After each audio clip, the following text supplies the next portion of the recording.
brothers. I'm sure that was miserable as it could be. So, Jordy, in 1861, when Lincoln asked for 75,000 volunteers to fight on the Union side, he was more than eager to join. And being he resigned as an officer, he went back in as an officer, and the rest is history, right? He made his way up the ranks, fought hard in the Civil War, got promoted to general, eventually became overall commander of Union forces, accepted Lee's surrender at Appomattox, and all of a sudden we know Ulysses S. Grant in a different light, but he had a very unsuccessful life prior to the Civil War. The Civil War redeemed him, saved him probably from a life of misery. Now you probably don't need to write this down because you should know that he went on to become elected president, right, in 1868, and he was re-elected in 1872. He also wanted to run for a third term in 1876, but he didn't get the party nomination. They had had enough of him by then, and the corruption and scandals. So he would retire from the presidency, and although very popular with the people, historians rank Grant maybe, right now he's ranked the second worst president in American history. Second worst. He's 44th. Anybody know who the 45 is? According to the last poll I looked at Saturday, Donald Trump.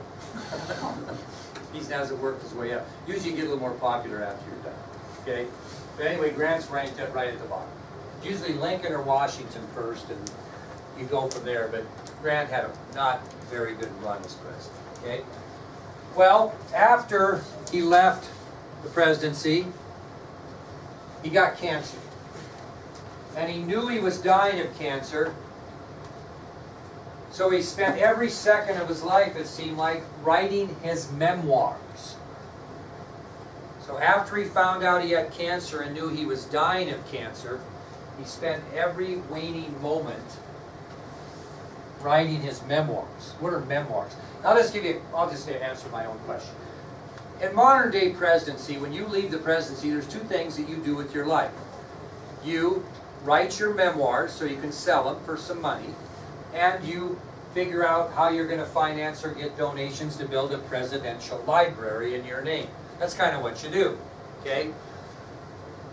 Well, this was a little early for maybe that. And then also, if you're a modern president, you go on the speaking tour and make about $100,000 an hour for speaking. So if we wanted to have President Obama come in and speak to our class for an hour, he'd probably do it for about $100,000. That's how much they charge. So it's a pretty good gig. Well, that wasn't the case here. So why did Grant want to hurry up and write his memoirs? Why did he spend every waning moment writing them? Because he knew he was dying of cancer. Why did he do that? Wouldn't you do something else if you didn't have much time to live? Wouldn't you kind of go enjoy yourself? Why did he do that?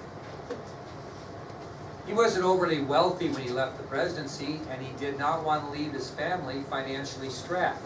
And he thought that his memoirs would sell for pretty good money. So he wanted to hurry up and get them finished before he died. And to try to ensure that maybe they would not only be done correctly, but maybe be worth a little more, who did he have publish them? None other than Mark Twain. So he was very determined to get his memoirs done. Very determined. Because he wanted them to sell so his family would be financially secure. And he even had them published by Mark Twain. 2-volume set. I just happen to have a first edition, first printing of these. Be very careful. You can look inside it, but be very, very careful. That is volume 1 of his personal memoirs. And this is volume 2. Now, when you sell your memoirs, here's how it works. You get somebody to publish it like Mark Twain, and he publishes those, right? And then you get a kickback or percentage of what they sell for. His profit on these memoirs in those days' money, $500,000. About $12.5 million in today's dollars.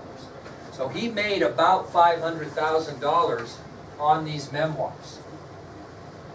And that would be about $12.5 million today. So that's pretty good. You think your family could do okay on $12.5 million today? I think they'd last a while. Okay?